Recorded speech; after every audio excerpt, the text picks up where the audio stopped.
My name is Marina Sorokina, and today I would like to share my vision therapy story. My problems with vision started very early.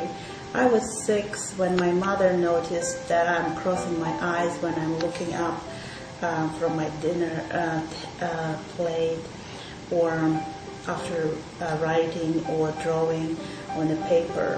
She took me to many doctors, but no one was able to help me. I went to school and my problems just got worse. It was very hard for me to copy from the board, writing in my notebook, and the worst of all, I never knew when my eyes would cross, and I was teased and heard, mean comments from kids, and it affected me tremendously. Even though I was an excellent student, I was feeling anxious and self-conscious all the time, to the point where I was throwing up in the morning when I had to go to school. Playing was hard as well because I was not able to catch a ball, or I wasn't able to participate in any active games. So I usually played with dolls, with younger kids or younger girls. When I went to college, I graduated from high school in the top of my class. I went to the best university in the country. I was obviously very successful from common point of view, but I was struggling tremendously inside. A lot of time I wanted to be invisible. My self-esteem was so low because usually when someone paid attention to me, it means that my eyes were crossing, and I always expected, if not a common but strange look. So when I went to college, things got even worse because the classrooms were so big. The distance to the board was much further, and it made it even more difficult for me to copy from the blackboard. And in college, a lot of time professors cover materials that were not in a textbook. So I struggled a lot. And when I came to the United States, I was 21, and I got my hopes that doctors here in the United States could help me. I saw many doctors over the years, and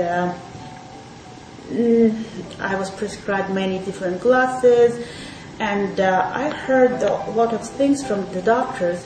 One time I was told that, one doctor told me, "Do you know how many people I see every day who would love to have at least one eye like yours, because I have 20/20 vision. Just my eyes didn't work together."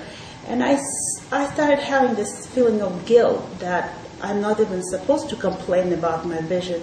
I'm not supposed to complain about double vision, because there are people who cannot see at all. And basically I gave up on myself. I was seeing double. Driving was hard. I had to close one of my eyes when driving. Even cutting food was hard because I had to close one eye not to cut myself because I was seeing double.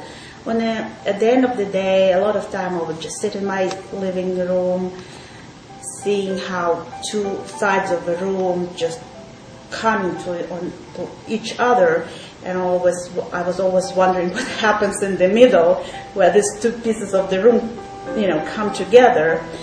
But then I had my own children. I have 2 children, Anastasia and Misha.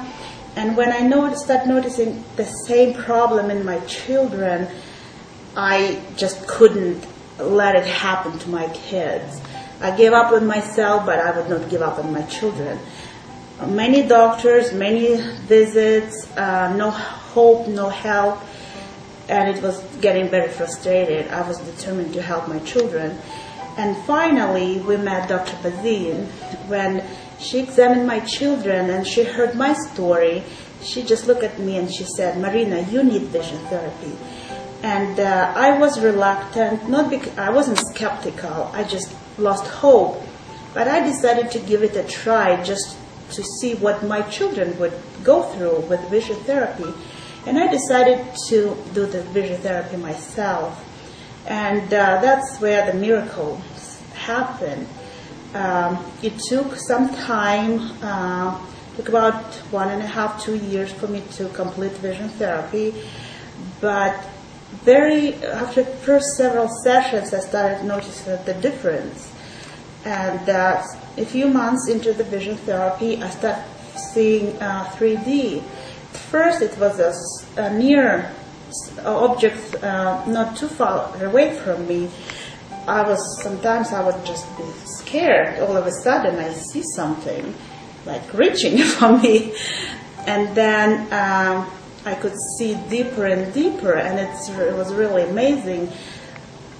And as my vision was improving, layers and layers of self-doubt, anxiety, all these bad memories that I had as a child were coming, on the surface. There were times when I cried during vision therapy because I remembered something from my childhood, or I was growing more confident inside that I can do it. I'm not broken. I'm not, I can do it. I can see. It was just really wonderful for me becoming this different person.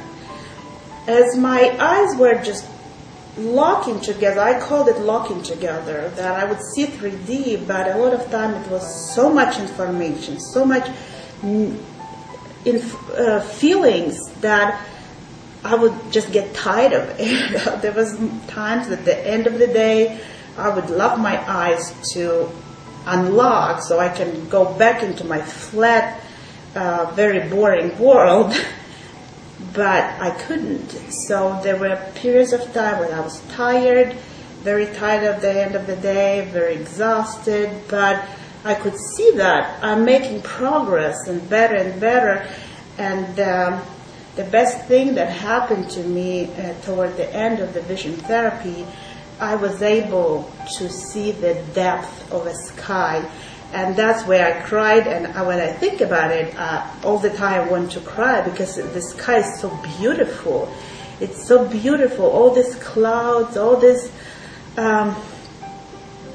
depth of this size, the size of the sky. It used to be flat wallpaper for me with the white blobs on it, but it's so wonderful. Whenever I see this beautiful clouds in the sky, I stop and enjoy it. And it's just so wonderful. With all my heart, I want everyone to be able to see 3D, because we have one sky for everyone. It's wonderful. It's so beautiful, and it's absolutely free to enjoy for everyone. So I just so hope that more people will have access to vision therapy to enjoy simple pleasures of life. And for this, I'm forever thankful to Dr. Bazin. Thank you.